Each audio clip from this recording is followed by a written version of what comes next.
Hi everyone! Kumusta po kayong lahat? It's Friday once again at bukas ay weekend na naman, pahinga na naman ang mga katawan nating mga manggagawa. But for today, ang ikukwento ko dito sa video ko ay about struggle. Alam natin, bawat isa sa atin may kanya-kanyang struggle sa buhay. Wala naman sigurong tao na hindi nakakaranas na magkaroon ng struggle sa buhay. Para sa akin, ang pinaka-struggle ko talaga sa ngayon ay yung pagyoyosi ko.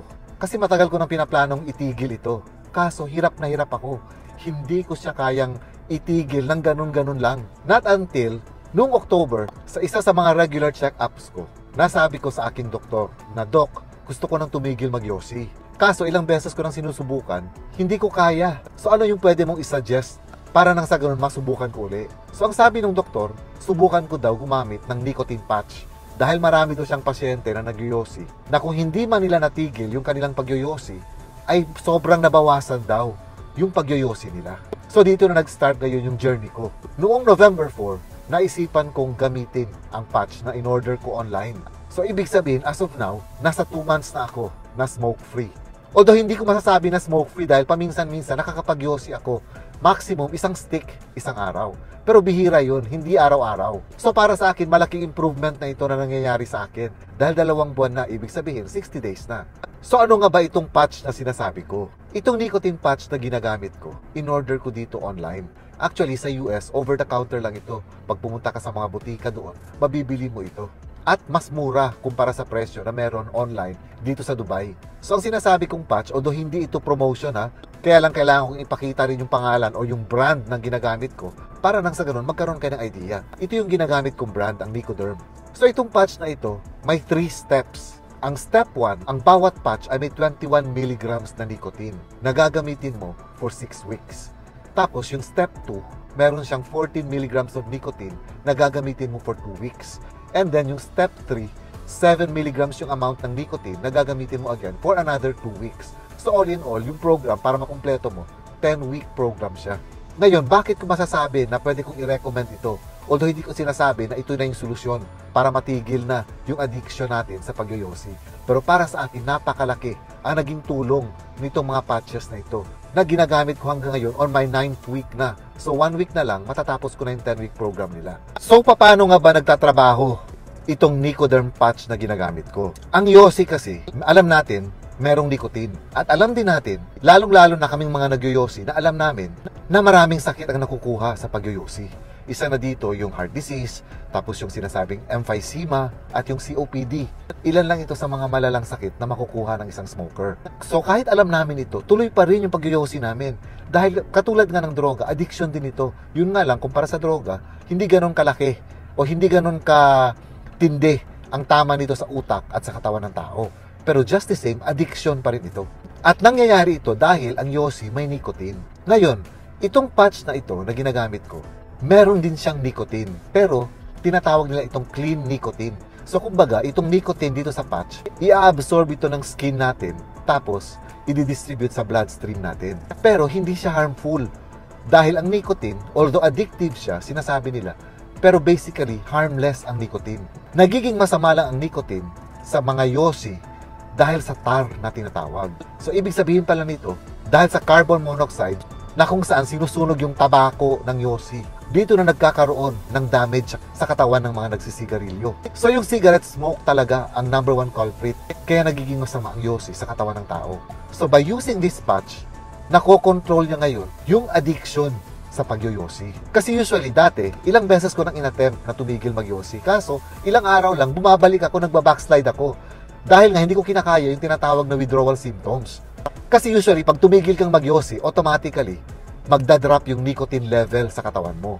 At pag bumagsak na yung nicotine level sa katawan natin, ng mga smokers, dito na aatake yung withdrawal symptoms, katulad ng lightheadedness, parang lutang na lutang yung pakiramdam mo. Tapos, sumasakit yung ulo ko. Tapos, nanunuyo yung lalamunan ko. Tapos, medyo hirap din ako matulog. So, ilan ito sa mga sintomas na nangyayari sa akin. Ang pinakaayaw ko, yung pakiramdam ko na parang lutang ako everyday habang hindi ako nakakapagyosi. So, dahil nga dito, nagbabackslide ako. Bumabalik ako sa pagyoyosi dahil hindi ko kinakaya yung mga withdrawal symptoms na ito na madalas kong dinadanas kapag tumitigil akong magyosi. So ngayon, dahil meron akong patch, hindi ko ito naranasan. Ang ilan lang sa mga symptoms na naranasan ko simula ng first 3 days na ginamit ko itong patch na ito, ay yung parang nasusuka ako. Pero controllable naman. Pero hindi na ganun kalakas yung urge ko magyosi. Kumbaga, kahit umiinom ako ng kape sa umaga, o di kaya nabubusog ako sa pagkain, o di kaya napapasarap yung kwentuhan, o nagre-relax, o nakikipag-inuman, walang urge yung yosi. Kung meron man, saglit lang. Hindi katulad ng nung wala akong patch, once na mabusog ako, or every time na nagkakape ako sa umaga, talagang hinahanap ng katawan ko ang sigarilyo. Sa ngayon, sa 2 months ko, hindi na ito nangyayari. So kumbaga, kung minsan nakakapag-yosi ako, sa tingin ko, hindi dahil may urge for me to smoke. Kung hindi dahil parang hinahanap ng katawan ko yung habit. Kasi di ba habit forming din yung smoking. So kumbaga, minsan siguro parang talagang gusto ko lang humawak ng sigarilyo habang umiinom ng kape, o di kaya pag nag-aantay ako ng oras, nakakapag-yosi ako. Pero maximum, isa lang talaga isang araw ako. At hindi pa ito daily ha. So sa 2 buwan ko ng paggamit nitong patch, ito yung naging epekto sa akin. Kaya masasabi ko, kahit papano, malaki ang naitulong nitong patch na ito sa akin. At gusto ko ito i-share sa mga malakas magyosi, na baka pwede nyong subukan gamitin itong patch na ito. Although may kamahalan. At isa pa, maraming brands itong patch na ito, itong nicotine patch na ito. Pero check nyo yung mga reviews kasi. Itong brand ang pinili ko dahil ayon sa mga reviews na, madikit siya sa balat. So dapat ididikit mo siya sa balat na walang balahibo, malinis. Ganito yung itsura ng patch kapag ikinabit mo na siya. Usually sa braso ko siya kinakabit. Ganito. Ayan, kung nakikita ninyo, ayan siya. Yung step 1, mas malaki-laki dito yung patch. Tapos yung step 2, mas maliit. At ang pinakamaliit nga, itong step 3. So ayan, transparent ng plastic siya. So usually, nilalagay ko siya after shower sa umaga. Ngayon, sa sobrang dikit nitong patch na ito, maganda siya. Dahil kahit maligo ka sa gabi, o di kaya mag-exercise ka at magpapawisan ka, hindi natatanggal yung patch. Sa akin, ginagawa ko, hanggang sa pagtulog ko, kinabukasan ko na tinatanggal at pinapalitan yung patch. Pero meron kasing iba na sinasabi na nakalagay sa precaution. Isa sa mga precaution sa paggamit ng patch, yung iba kasi nagkakaroon daw ng nightmares. So kung gano'n yung mangyayari sa inyo, pwede nyo tanggalin yung patch bago kayo matulog. Tapos, papalitan nyo na ng bagong patch ulit kinaumagahan. Pero, hindi dapat mag-exceed ng 24 hours yung patch sa katawan natin. Mas maganda everyday, pinapalitan natin ito. Again, hindi ko pinopromote ang brand ng patch na ito ha. Pangalawa, hindi ko sinasabi na ito na yung ultimate solution para matigil yung paninigarilyo ng isang tao. It may or it may not work for you. Pero para sa akin sa ngayon, kontento ako sa naging experience ko sa patch na ito.